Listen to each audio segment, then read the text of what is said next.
औज़ुबिल्लाहिमिनश्शैतानिर्रजीम बिस्मिल्लाहिर्रहमानिर्रहीम। दोस्तों, last video में मैंने आपसे वादा किया था कि नेक्स्ट क्लास में इंशाअल्लाह ताला हम लोग इनकम फ्रॉम सैलरी की कैलकुलेशंस के ऊपर जो है वर्किंग करेंगे या अंडरस्टैंडिंग डेवलप करेंगे। तो आज इंशाअल्लाह ताला जो हमारा टॉपिक है that is income from salary, calculation of tax या calculation of taxable salary and the tax liability of thereof. तो बड़ा ही इंपॉर्टेंट टॉपिक है, बड़ा ही इंटरेस्टिंग टॉपिक है। सादा ज़बान में हम लोगों ने करना क्या है कि एक सैलरीड पर्सन की एजम्पशन लेनी है और ये देखना है कि उसकी टैक्स लायबिलिटी क्या बनती है, या यूं कहें कि सैलरीड पर्सन की अगर हमें इंफॉर्मेशन गिवन हो कि वो क्या क्या सैलरीज बेनिफिट्स ले रहा है, तो अपॉन दैट अवेलेबल डाटा हम जो है वो कंप्यूट करेंगे कि what's the tax liability of that individual person in the eyes of income tax law या इनकम टैक्स ऑर्डिनेंस 2001। तो मूव करते हैं जी अपने नेक्स्ट टॉपिक की तरफ। जिससे मैंने पहले बताया कि इनकम फ्रॉम सैलरी या टैक्सेबल सैलरी जो है वो हमने कंप्यूट करनी है, और टैक्स लायबिलिटी कहने को बड़ा सिंपल सा आज का एजेंडा आइटम है, लेकिन बहुत ही इम्पोर्टेंट है, और स्पेशली इसके लिए आपको मेरी प्रीवियस वीडियोस या प्रीवियस लेक्चर्स जो हैं वो याद करना या देखना जो है बहुत ज़रूरी है, क्योंकि आज की जो वीडियो है it's a basically practical examples and numerical part of the previous videos. आमतौर पे जो है वो लोग डायरेक्ट न्यूमेरिकल क्वेश्चंस करवा देते हैं, लेकिन उसका थ्योरेटिकल एस्पेक्ट जो है वो पता नहीं होता या वो बताया नहीं जाता उतनी डिटेल में जितनी डिटेल में मैंने बताने की कोशिश की है। तो उसका नुकसान ये हो जाता है कि आप लोगों को रटा तो लग जाता है, पता तो चल जाता है कि यार ये सैलरी फलां जगह पे इस तरह कैलकुलेट करनी है, लेकिन आप प्रैक्टिकली उसको नहीं कर पाते या उसकी डेप्थ में नहीं जाके देख सकते, और जो ही थोड़ा सा सिनेरियो चेंज होता है तो आपके लिए कॉम्प्लिकेशंस आना शुरू हो जाती हैं। तो इसलिए प्रीवियस लेक्चर या थ्योरेटिकल नॉलेज बहुत इंपॉर्टेंट है। जब आपका थ्योरेटिकल नॉलेज जो है उसकी बेस स्ट्रांग हो जाती है तो न्यूमेरिकल जो है वो आसान हो जाता है। चलते हैं जी नेक्स्ट अपने एक एग्जाम्पल क्वेश्चन की तरफ। इसको कुछ देर के लिए मैं भी पॉज करूंगा, कुछ थोड़ा सा मैं आपको बताऊंगा भी कि ये है क्या। तो एक लम्हे के लिए आप वीडियो को बेशक पॉज कर लें, ब्रदर के मैं पॉज करूं, और आप इसको पढ़ लें। मैं भी तेजी से पढ़ता हूं कि mister Mohammad Asif is working as a director in Unilever limited since 2005. Since last few years, Government of Pakistan has introduced various benefits to filers of income tax returns, that is reduced tax withholding at registration of new cars, lesser tax liability on various banking transactions, etc., etc. Keeping in view these benefits, Mr. Asif has decided to avail such benefits by filing his income tax returns for the tax year 2020.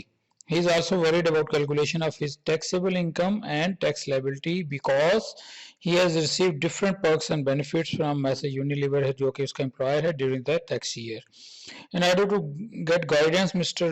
Muhammad Asif approaches you with the following information. इससे पहले कहानी है थोड़ी सी, एक कोई भी question होता है उसका बैकग्राउंड बताया जाता है। तो यहाँ से आपका न्यूमेरिकल पार्ट शुरू होता है जी कि basic salary per month mister Asif साहब 50,000 रुपीज़ ले रहे हैं, house rent allowance per month 20,000 ले रहे हैं, एंटरटेनमेंट अलाउंस उनका 3,000 है।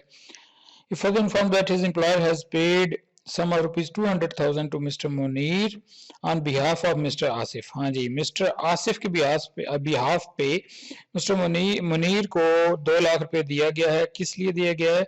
Asif has to repay his long outstanding loan, not will be deducted from the salaries of mister Asif in this regard. अच्छा जी, आसिफ साहब की कोई लोन था जो कि मुनीर को उन्होंने देना था, लेकिन कंपनी वाले अच्छे हैं, उन्होंने कहा जी कि आपके बिहाफ पे हम पे कर देते हैं और आपकी तनख्वाह से भी नहीं काटेंगे, यानी कि it has been paid on behalf of Mr. Asif to Mr. Munir and it will not be collected back from Mr. Asif. इसके बारे में हमने पढ़ा है जी कि जब कंपनी जो है वो लोन पे ऑफ कर देती है किसी के बिहाफ पे, एम्प्लॉई की बिहाफ पे, तो उसका क्या ट्रीटमेंट होगा। he has also been provided with 1300 cc fully maintained car है गालबन 1300 cc by Massey Unilever Limited for his personal as well as official use. The cost of car is 1.8 million. 18 lakh की एक गाड़ी है जी, 1300 सीसी और वो 50% use है, यूं कहें, या पार्शियली यूज फॉर पर्सनल है एंड पार्शियली फॉर ऑफिशियल है। आपको रिकॉल करना है, मैं भी आगे सोल्यूशन में बताऊंगा कि इसके साथ क्या सलूक करेंगे हम, इसका ट्रीटमेंट क्या होगा। Being a qualified tax advisor, which of the items and what amount is to be considered as tax liability, support your competition with reasons for non-inclusion of any item and the taxable income for which no expense reduction in income is permissible। ये question मैंने आप लोगों को पहले दिया भी था आपके सेशनल में, आज इसका सोल्यूशन आपको प्रोवाइड कर रहा हूं, इससे आपको आइडिया भी हो जाएगा कि आपने इस क्वेश्चन का सोल्यूशन कैसे करना था और फिर आपको ये भी आइडिया हो जाएगा कि आपने कहाँ पे मिस्टेक किया या गलती की है। सिंपल क्वेश्चन है, आइडियली बेसिक लेवल पे इसी तरह ही कोशिश की जाती है कि बिल्कुल सिंपलेस्ट वर्जन दिया जाए, फिर उसके अंदर जो है वो कॉम्प्लिकेशन जो है इंसर्ट की जाती हैं। तो मूव करते हैं जी इसके प्रपोज्ड सॉल्यूशन की तरफ, जो मेरी तरफ से प्रपोज्ड सॉल्यूशन है to this question, that is like this. मैं साथ साथ बताऊंगा जिस तरह बेसिक सैलरी है जी, आप एक तो उसका फॉर्मेट लेआउट जो है वो ज़हन नशीन कर लें। आमतौर पे जो है एग्जाम पर्सपेक्टिव से आजकल तो वैसे सॉफ्टवेयर आ चुके हैं, आप लोगों के आईएएस के थ्रू जो है वो टैक्स कैलकुलेट हो जाता है प्रैक्टिकल लाइफ में, लेकिन ये है कि जब आप प्रैक्टिकल खुद क्वेश्चन को अटेम्प्ट करेंगे तो आपको पता चल जाता है कि ये सॉफ्टवेयर कैसे इसको कंप्यूट करता है, उसकी बैक एंड जो कैलकुलेशंस है वो आपको मतलब जो है याद दहानी हो जाती है या उसकी याद आ जाती है या आपकी लॉन्ग टर्म मेमोरी में चली जाती है। खैर, इसकी प्रेजेंटेशन ज़हन में रखनी है। सबसे पहले जो असेसी होता है या टैक्स पेयर होता है उसका नाम, फिर कौन सी स्टेटमेंट या क्या चीज़ करने जा रहे हैं, इनकम टैक्स कंप्यूटेशन हो रही है जी, और पीरियड कौन सा है विच इज़ बीइंग कवर्ड। एक अकाउंटिंग के लिए, अकाउंटिंग के स्टूडेंट के लिए ये जो चीज़ है, ये जो टॉप हेडिंग है, ये नॉर्मल चीज़ है, आमतौर पर वो इस तरह ही इसको पेश करते हैं। कोई भी फाइनेंशियल स्टेटमेंट या कोई भी किसी किस्म की रिपोर्ट तैयार कर रहे हो तो वो उसको अकॉर्डिंगली हेडिंग देते हैं, क्योंकि हेडिंग से पता चलता है किसी भी रीडर को कि ये इन्फॉर्मेशन जो हम पढ़ने जा रहे हैं, ये जो रिपोर्ट पढ़ने जा रहे हैं, ये क्या चीज़ है। खैर, फिर आपने ये बताना है जी कि इनकम फ्रॉम सैलरी सेक्शन 12 के तहत हम इसको कंप्यूट कर रहे हैं। सेक्शन 12 में बताया है, 12, 13, 14 मेन सेक्शंस हैं, इसके साथ रूल्स भी हमने पढ़े। कुछ चीज़ें जो है वो आप लोगों से मैंने शेयर भी कर ली हैं, वेब पे भी अवेलेबल होती हैं कि हमारा टैक्स रेट क्या है, और मैंने ग्रुप पे भी आप लोगों से शेयर कर लिया हुआ है। खैर, चलते हैं जी। 50,000 रुपये उसकी मंथली सैलरी थी, 12 महीने की 6 लाख रुपए वो तनख्वाह सारी की सारी टैक्सेबल होगी, क्योंकि आपको याद हो गया सेक्शन 12 में क्या बताया था कि all salaries and allowances are taxable except otherwise an exemption is provided in the income tax ordinance. तो बेसिक सैलरी के ऊपर कोई एग्जम्पशन नहीं है, सारी की सारी टैक्सेबल है। हाउस रेंट के हवाले से जो हाउस रेंट है वो सारे का सारा टैक्सेबल है, लेकिन अगर फैसिलिटीज होगी तो वहां पे 45% और 30% की बात जो है वो मैंने बड़ी डिटेल में बताई है। खैर, चूंकि ये सिंपलर वर्जन है, नेक्स्ट में जो है मैं एक आध फैसिलिटीज या पर्क्स को भी ऐड करूंगा। यहाँ पर आगे चलें जी, यहाँ पे भी एक पर्क्स तो एडेड ही है, entertainment allowance, that is 100% taxable, 3,000 रुपये इंटू 12, 36,000।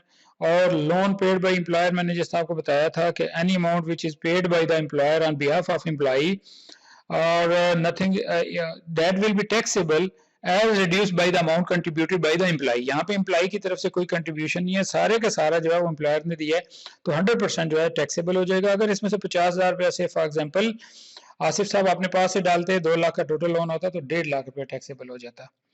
खैर, इसके बाद जो यहाँ पे कॉम्प्लिकेशन डालें या थोड़ा सा ट्विस्ट डाला हुआ इस क्वेश्चन के अंदर, that is value of vehicle. तो इनकम टैक्स रूल्स में परक्विजिट्स की वैल्यूएशन का बताया मैंने आपको, आपने लास्ट वीडियो लेक्चर्स में भी बताया है कि अगर व्हीकल 50% यूज हो रही हो पर्सनल पर्पसेस के लिए एंड 50% यूज हो रही हो फॉर ऑफिशियल पर्पसेस के लिए, तो कॉस्ट ऑफ द व्हीकल का 5% आपने टैक्सेबल करना है। वेयर एज अगर 100% ही आपकी जो है वो पर्सनल यूज में हो तो 10% of the cost of the vehicle will be taxable. तो यहाँ पे 50% या यूं कहें कि partially for personal use and partially for the official use है, तो 18 लाख का 5% जो है वो 90,000 बनेगा। तो ये सिंपल सा एक सोल्यूशन बन जाता है जी। 600,000 प्लस 2,40,000 प्लस 36,000, 2 लाख एम्प्लॉयर का लोन जो एम्प्लॉयर ने पे किया एम्प्लॉय के बिहाफ पे, एंड 90,000 जो है व्हीकल की वैल्यू को, पर्क्स को हमने जो है बेसिकली फाइनेंशियल टर्म्स में ट्रांसलेट किया। तो इन दिस वे इसकी जो टोटल टैक्सेबल सैलरी बनती है आसिफ साहब की, दैट इज 1.166 मिलियन या 11,66,000 रुपए।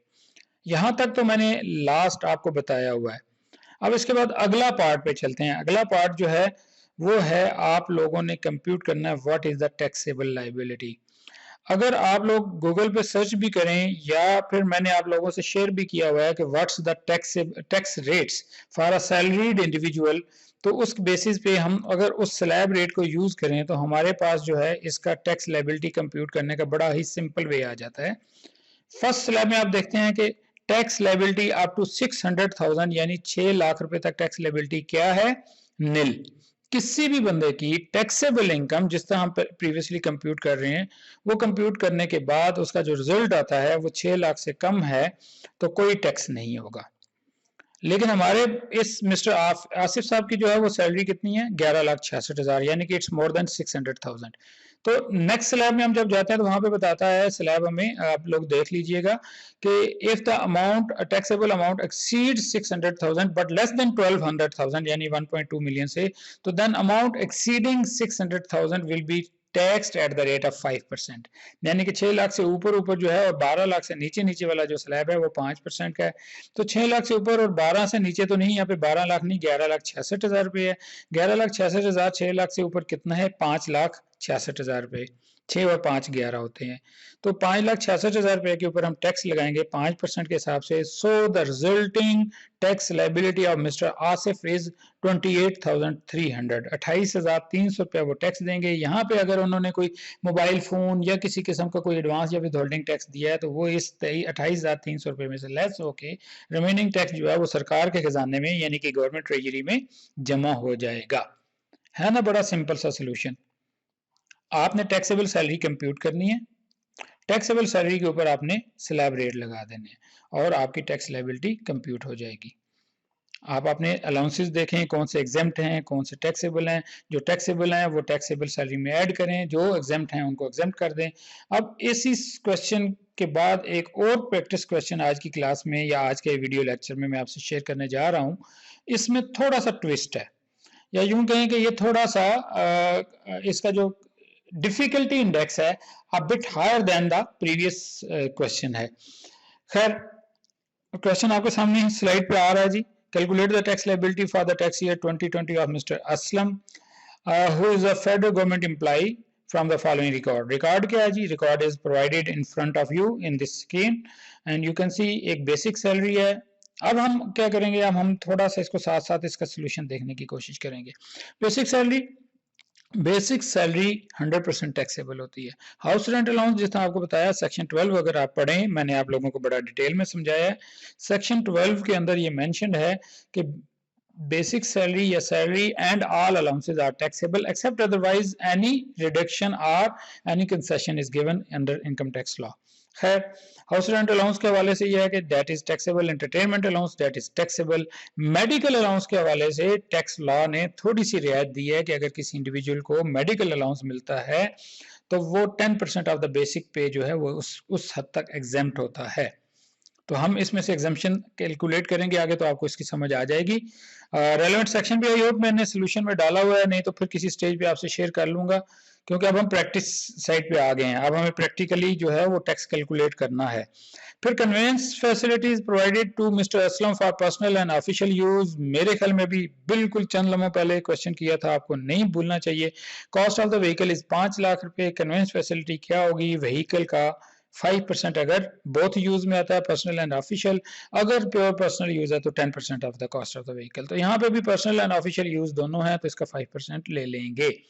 Reimbursement of children education expense, children education expense reimburse होंगे तो दैट विल बी टैक्सेबल, लेकिन इसके ऊपर एक टैक्स रिबेट मिलनी है, उसको मैं जब वहां पे पहुंचूंगा आपसे डिस्कस कर लूंगा। प्रोविडेंट फंड के हवाले से जी, अगर ये रिकॉग्नाइज प्रोविडेंट फंड है तो ये एग्जेम्प्ट है, अगर ये रिकॉग्नाइज नहीं है 6 शेड्यूल के अंदर प्रोविडेंट फंड की रिकॉग्निशन का क्राइटेरिया दिया हुआ है। अगर आपका एम्प्लॉयर आपके प्रोविडेंट फंड को रिकॉग्नाइज करवा देता है और your contribution is basically in the recognized provident fund, then it is exempt, otherwise जो it is taxable. And zakat state उसके ऊपर जो है reduction या rebate मिल जाती है if it is paid to the recognized institutions. Assuming यहाँ पे हम जो भी कर लेंगे आगे इसको अगर नहीं बताया जाता तो हम assume कर लेते हैं कि ये recognized institution है या unrecognized है. और BC लिमिटेड के शेयर्स परचेज हुए हैं, इसका भी अकॉर्डिंगली ट्रीटमेंट अब बता दूंगा. और गवर्नमेंट स्कूल्स के डोनेशन, ये बेसिकली लास्ट पोर्शन जो है ये रिबेट्स एंड कंसेशन के हवाले से हैं कि बाद चीज़ों के ऊपर रिबेट और कंसेशन मिलती हैं. चलते हैं जी आगे सोल्यूशन की तरफ. यहाँ से आपका नॉलेज मजीद स्ट्रेंथन हो जाएगा. थोड़ी सी अपनी स्पीड में स्लो करता हूँ क्योंकि इससे पहले वाला नॉलेज आपके लिए जो है वो चूँकि रीकैप था, ये वाला कंपैरेटिवली थोड़ा सा इसके अंदर कॉम्प्लिकेशंस है. कोशिश करूंगा कि आपको समझा के चलूं और इसके बाद आज की क्लास को सम अप करते हैं जी. इनकम फ्रॉम सैलरी सेक्शन 12 के तहत हमने कंप्यूट करनी है. वो उसी तरह हेडिंग दे देंगे बेसिक पे 30,000 इंटू 12 3,60,000 रुपए. I think there is no confusion in it. House rent allowance 4,000 into 12 48,000. There should be no confusion in it. Then entertainment allowance 8,000. There should be no confusion in it. Medical allowance भी आपको बता दिया जी 12,000 मिला है, 10% तक exempt है. Part 1 class 139 of second schedule पढ़े, वहां पे लिखा हुआ जी exempt at the rate of 10%. यानी कि आपकी वहां पे तो काफी वो पैराग्राफ शेप में है, ये इस तरह करके है, लेकिन आप के लिए आसानी के लिए ये बता रहा हूँ कि मेडिकल अलाउंस जो है वो 10% ऑफ द बेसिक सैलरी तक एग्जेम्प्ट है. अब आपकी सैलरी बेसिक कितनी है? 3,60,000 रुपए. 3,60,000 रुपए का 10% 36,000 रुपये होता है. आपको 12,000 मेडिकल अलाउंस मिल रहा है, 36,000 रुपए तक ये सारा एग्जेम्प्ट हो जाएगा. अगर आपको 39,000 मिला या 40,000 रुपए मिला तो ये 3 या 4 एक्सेस अमाउंट जो 3 या 4,000 रुपए की होगी वो टैक्सेबल हो जाएगी. प्रोविडेंट फंड के बारे में मैंने आपको बताया कि हम अज्यूम करते हैं कि ये 6 शेड्यूल के तहत रिकॉग्नाइज्ड प्रोविडेंट फंड है तो इसको भी हम एग्जेम्प्ट करार देंगे. चिल्ड्रन एजुकेशनल एक्सपेंस एक दफ़ा तो टैक्सेबल इंक्लूड होंगे, आगे इसके ऊपर डिडक्टेबल अलाउंस मिलेगा, वो आगे जाके डिस्कस करते हैं. ये एक छोटा सा फार्मूला है, आपने याद करना है. Basically it is given in the section 60D. अब मैं आपको सेक्शन रेफर करूंगा. आपको मैंने इनकम टैक्स ऑर्डिनेंस ना सिर्फ दे दिया हुआ है बल्कि आप इसको गूगल करके डाउनलोड भी कर सकते हैं और अकॉर्डिंगली आप सेक्शन पढ़ेंगे और उसमें आपको जो है वो इसकी इंटरप्रिटेशन या इसकी एप्लीकेशन नजर आएगी यहाँ पर. खैर मूव करते हैं जी. चिल्ड्रन एजुकेशन एक्सपेंस बता दिया आपको 15,000 सारा टैक्सेबल हो जाएगा, लेकिन इसके ऊपर एक डिडक्टेबल अलाउंस मिलेगा, आपको डिडक्शन मिलेगी, एक अलाउंस मिलेगा या रिबेट मिलेगी. यूं के ये सारे का सारा जब 3,60,000 48,000 और 8,000 प्लस 15,000 को ऐड करेंगे तो 4,31,000 is your income from salary या टैक्सेबल इनकम फ्रॉम सैलरी, जो भी इसको नाम दे दें. 4,31,000 रुपये. अब इसमें सबसे पहले आप क्या करते हैं? डिडक्टेबल अलाउंस जो है वो लेस करते हैं. हमेशा टैक्सेबल सैलरी उसमें से आपने पहला काम क्या करना है? डिडक्टेबल अलाउंस लेस करना है. डिफरेंट अलाउंसेस होते हैं, जिस तरह मैंने आपको बताया. अगर आपने एजुकेशनल कोई एक्सपेंसेस किए हैं, यानी आपने अपने ऊपर या बच्चों के ऊपर कोई एजुकेशनल एक्सपेंसेस किए हैं, ट्यूशन फीस वगैरह दी हैं, तो सेक्शन 60D जो है वो आपको इस फार्मूला के तहत लेसर ऑफ द 3 आइटम्स, कोई 3 आइटम्स हैं जो मैं आपको अभी बयान करने जा रहा हूँ, उनमें से जो सबसे कम होगा उसको आपने जो है वो आगे जाके रिड्यूस कर देना है. 5% ऑफ द ट्यूशन फी. कितनी ट्यूशन फीस थी? 15,000 रुपए. ये आपके पास ऊपर नजर आ रही है, मैं जरा कर्सर ले जाता हूँ वहां पे, ये वाली, ये 15,000. इसमें से आप इसका 15,000 का 5% लेंगे 750. आप इसको साइड पे रख छोड़ेंगे 750 को. Then 25% of the taxable income आपकी कितनी है? 4,31,000. इसका 25% लेंगे तो 1,07,750 आएगा. और ₹60,000 पर चाइल्ड, यानी कि 5,000 रुपया पर मंथ एक बच्चे का. Whichever is less. ठीक है जी, whichever is less this will be as deductible allowance. अब 750, 60,000 या 1,07,750 में से सबसे कम कौन सी है? 750 रुपये. तो 750 रुपये आप 4,31,000 रुपये इसमें एक लेस कर देंगे. सेक्शन 60 को आप पढ़ें तो ज़कात जो है ये भी एक डिडक्टेबल अलाउंस है. स्ट्रेट वे इसको भी डिडक्ट कर देंगे. 4,31,000 रुपये में से 750 के साथ साथ 500 रुपये भी निकल जाएंगे. तो आपकी taxable income after deductible allowances कितनी हो जाएगी? 4,31,000 माइनस 750 माइनस 5,000 इक्वल्स 4,25,250। अब आपने 4,25,250 रुपए पे टैक्स कंप्यूट करना है। जरा गौर करें कितनी टैक्स लायबिलिटी इसके ऊपर बनेगी। बड़ी सिंपल सी चीज है, मैंने आपको बताया, अगर आपने टैक्स रेट्स को या फर्स्ट शेड्यूल के अंदर जो part 1 division 1 of the first schedule है उसको अगर स्टडी करें, मैंने आप लोगों से ग्रुप पे शेयर भी कर लिया हुआ है और नेट पे बड़ा इजीली अवेलेबल है टैक्स रेट्स, उसको आप देखेंगे तो 6 लाख रुपए तक टैक्सेबल अगर आपकी इनकम है तो that is exempt from tax. तो यहाँ पे 4,25,000 रुपए है तो बात क्या हुई? It is exempt from tax, इसके ऊपर कोई टैक्स नहीं होगा। लेकिन अगर ये टैक्सेबल होता, यानी ये 4,25,000 ना होता, ये 10,25,000 होता या इस तरह कोई और अमाउंट होती, तो फिर हम इसके ऊपर टैक्स कंप्यूट करते स्लैब रेट्स के ऊपर, जो आपका टैक्स पेएबल होता यहां तक, उसमें से फिर आपने अगला काम क्या करना होता है, आप टैक्स क्रेडिट्स देते हैं डिफरेंट मद में या डिफरेंट हेड्स में। एक हेड क्या है? चैरिटेबल इंस्टीट्यूशंस डोनेशंस का अंडर सेक्शन 61 और इन्वेस्टमेंट का अंडर सेक्शन 62।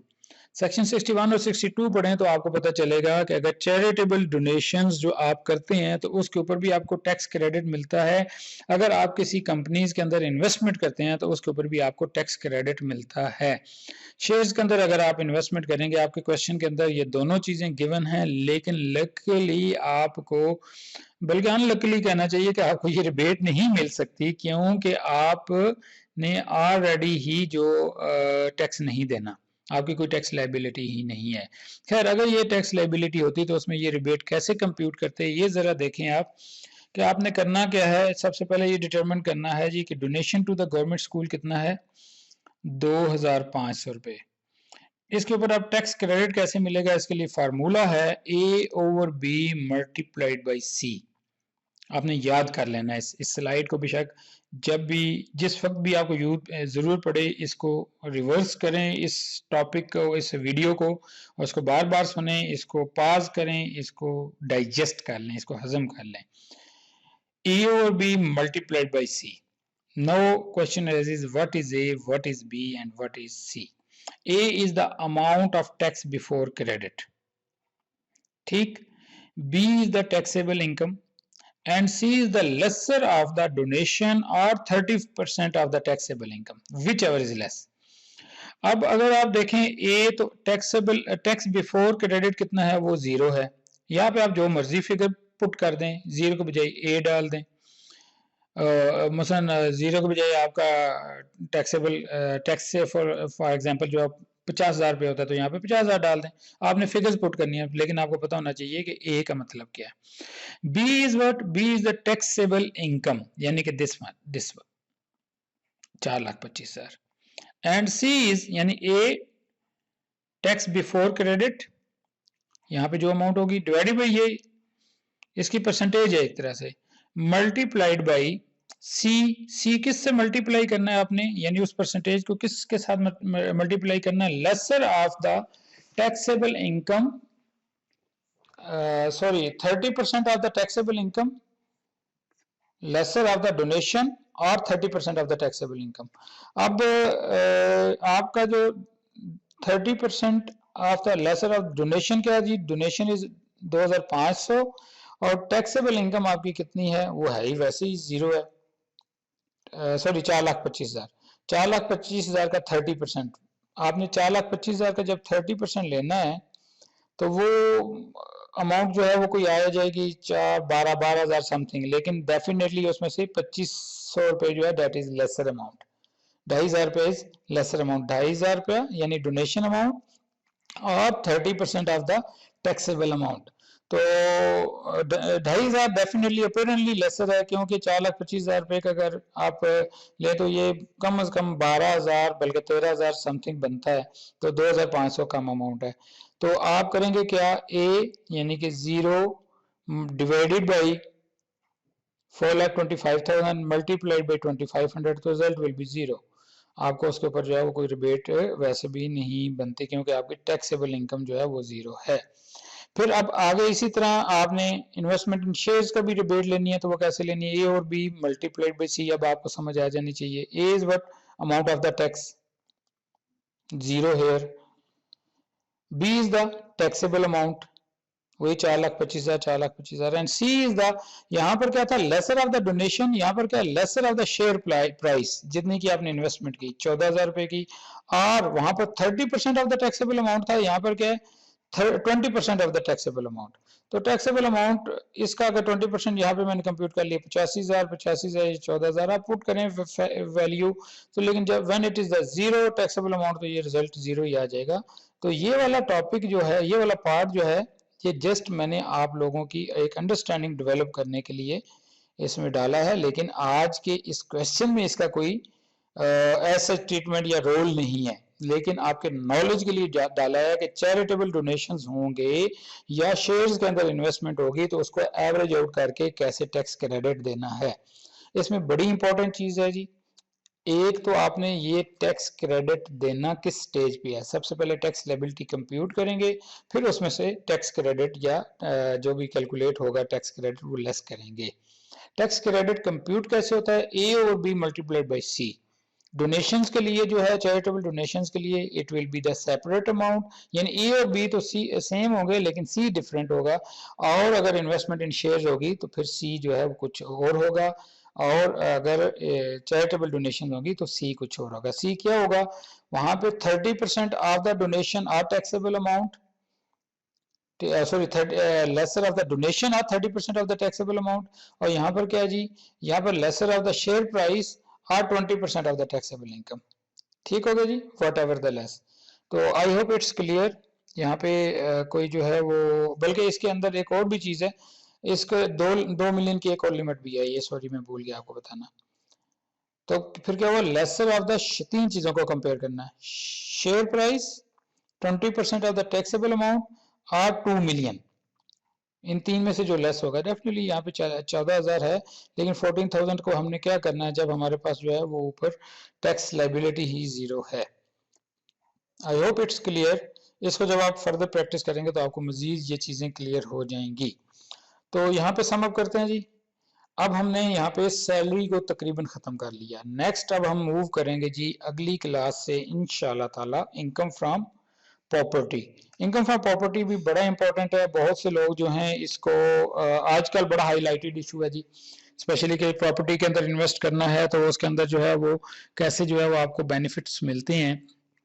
तो इसको इंशाल्लाह ताला जब हम नेक्स्ट क्लास होगी तो उसमें देखेंगे। दो चीजें हैं यहाँ पर आमतौर पे, खैर जब हम इनकम फ्रॉम प्रॉपर्टी करेंगे तो आपको बता देंगे, लेकिन एक थोड़ा सा as a bird eye view या जो रिकैप के तौर पे या यूं कहें कि याद दहानी के लिए मैं आपको बताऊं कि इनकम फ्रॉम प्रॉपर्टी के हवाले से हम लोगों ने basically, it's not a property business sell purchase का ये इनकम फ्रॉम प्रॉपर्टी का हेड नहीं है, ये बेसिकली आपका रेंटल इनकम है। तो वहाँ पे डिटेल में डिस्कस करेंगे जो रेंटल इनकम है उसकी टैक्सेशन कैसे होनी है। तो हमारा नेक्स्ट टॉपिक क्या होगा जी, that will be the income from property. यहाँ तक इतना ही जी। अब सम अप करते हैं आज की क्लास को। जज़ाकल्लाह खैर। अस्सलामु अलैकुम वरहमतुल्लाहि वबरकातुहू। फी अमान अल्लाह।